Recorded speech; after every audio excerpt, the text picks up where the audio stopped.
बिस्मिल्लाहिर्रहमानिर्रहीम। Dear students, अस्सलाम वालेकुम। आज की इस वीडियो में हम डिस्कस करने जा रहे हैं ninth class paper pattern, pairing scheme plus smart syllabus.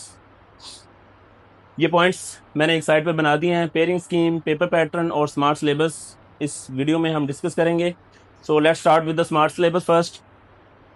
सबसे पहले जो चीज़ आपने करनी है वो ये है, ये 3 यूनिट्स जो इंक्लूड थे पहले सिलेबस के अंदर, अब इनको एक्सक्लूड कर दिया गया है।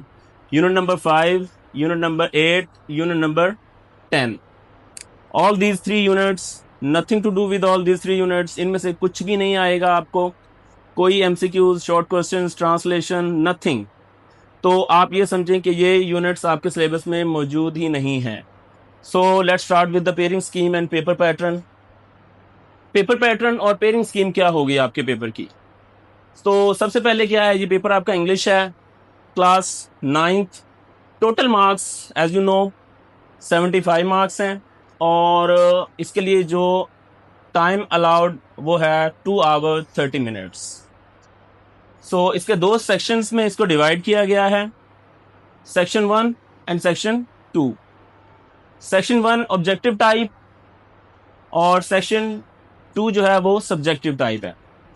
ऑब्जेक्टिव टाइप मार्क्स 19, टाइम इसके लिए आपको 20 मिनट्स मिलेंगे। और जो सेक्शन 2 है सब्जेक्टिव टाइप, उसके 56 मार्क्स, उसके लिए टाइम आपको मिलेगा 2 hours and 30 minutes.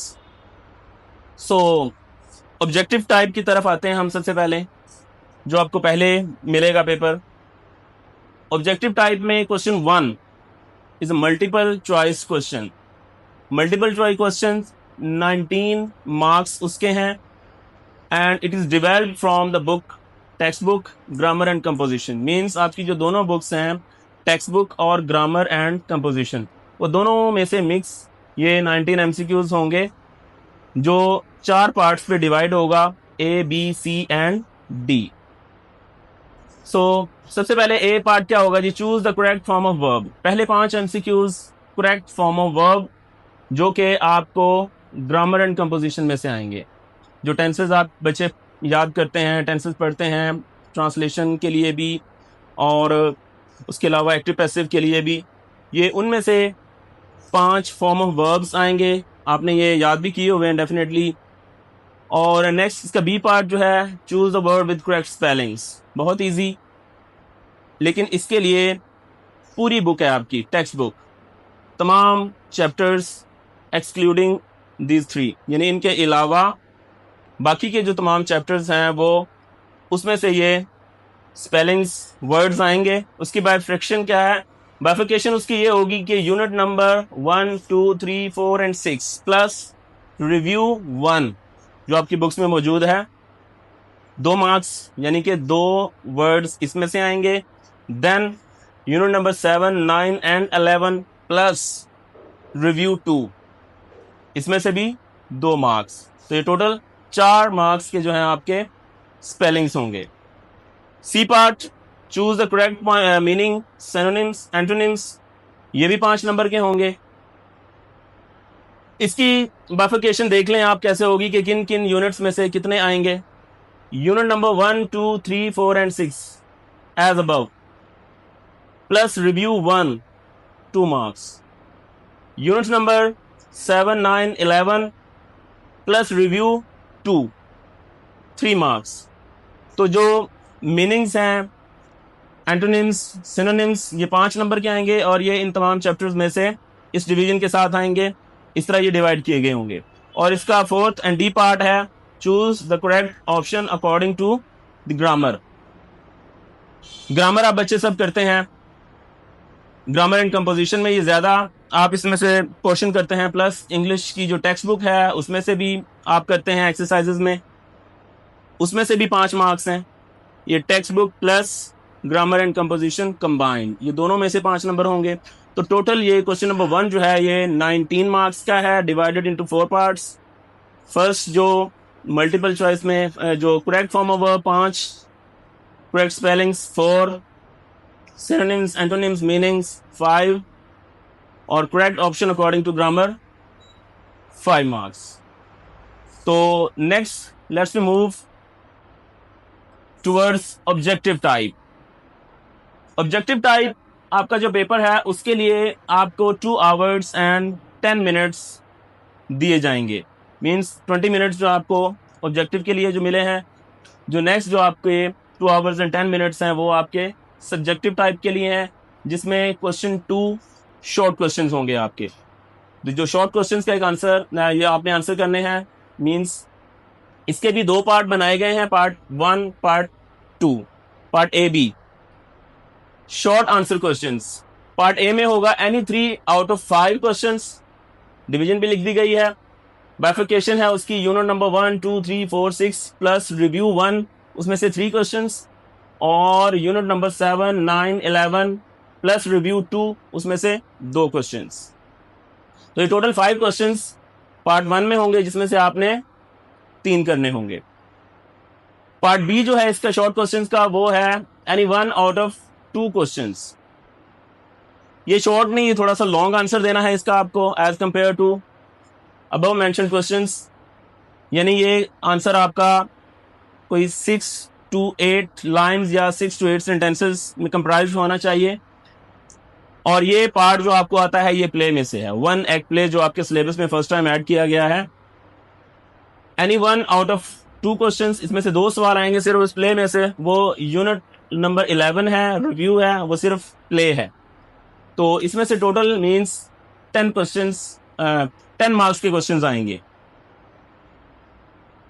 Question number 3 next, translation of paragraph into Urdu और rewrite it into simple English any 2 out of 3. Means Urdu के इंग्लिश के आपको 3 पैराग्राफ्स आएंगे जो टेक्स्ट बुक में से आएंगे, और उन 3 पैराग्राफ्स में से आपने 2 को अटेम्प्ट करना होगा, उनकी ट्रांसलेशन करनी होगी इंग्लिश से उर्दू में. प्लस इसमें एक चीज़ है, इसमें एक चॉइस है, rewrite it into simple English any 2. या फिर आप इसको उन 2 पैराग्राफ्स को उर्दू में ट्रांसलेशन करने की बजाय आप उनको सिंपल इंग्लिश में भी लिख सकते हैं.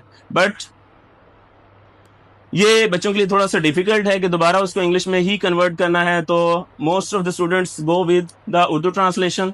सो द बेस्ट इज़ कि आप उर्दू ट्रांसलेशन की तरफ ही जाएं, वो इजी है और ज़्यादा मार्क्स आपको जो है मिलते हैं उसमें. इसकी बाइफिकेशन भी है, इसकी डिवीजन किस तरह से है कि कितने पैराग्राफ्स किन किन चैप्टर्स में से किस लिहाज से आएंगे.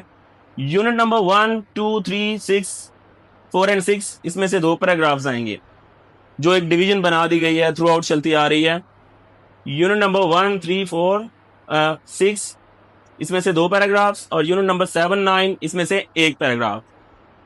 एक चीज़ याद रखें, यहाँ पे यूनिट नंबर 11 मेंशन नहीं है, क्योंकि वो एक 1 एक्ट प्ले है, और 1 एक्ट प्ले में से ट्रांसलेशन उर्दू की ट्रांसलेशन नहीं आती, उसमें से सिर्फ क्वेश्चंस एमसीक्यूज आएंगे. Next we are moving question number 4.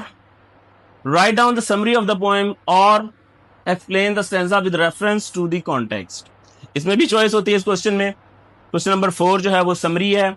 Summary हमारे सिलेबस में जो है वो इस वक्त इस बार 2 समरीज मौजूद हैं, daffodils and if, newly added if.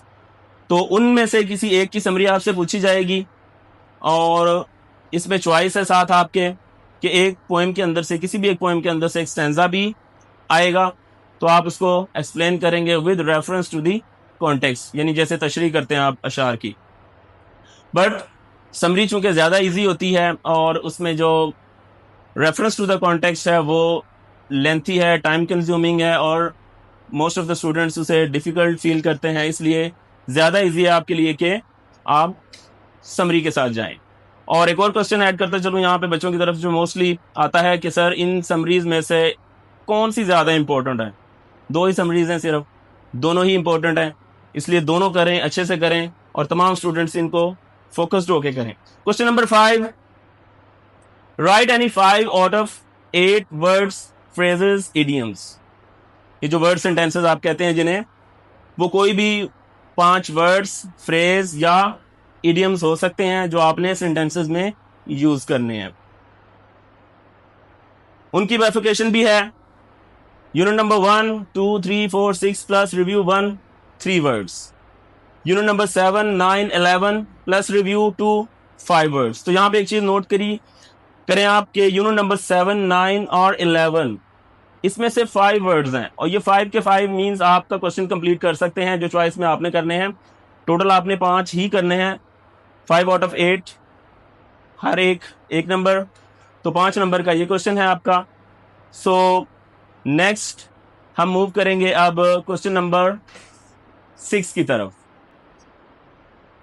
Ji question number 6, write a letter, story और डायलॉग। इन तीनों में जो है वो चॉइस है, आप लेटर करना चाहते हैं, स्टोरी करना चाहते हैं या डायलॉग करना चाहते हैं, इन तीनों में चॉइस आपके लिए।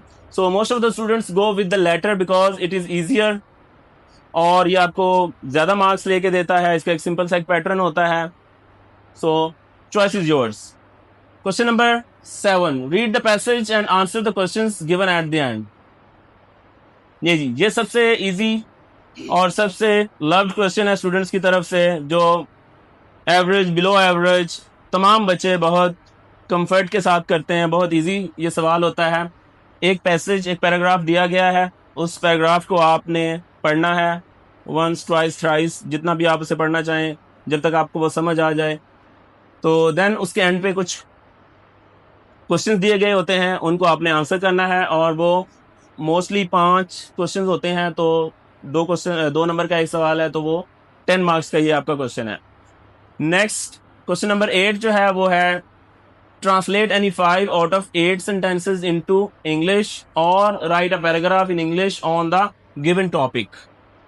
जो सेंटेंसेस आपको आते हैं उर्दू से इंग्लिश ट्रांसलेशन के लिए, जो सेंटेंसेस, जो टेंसेस आप करते हैं इंग्लिश ग्रामर एंड कंपोजिशन में, ये वहां से आएंगे। तमाम टेंसेस, प्रेजेंट, पास्ट, फ्यूचर वगैरह हर किस्म के ये मिक्स होंगे।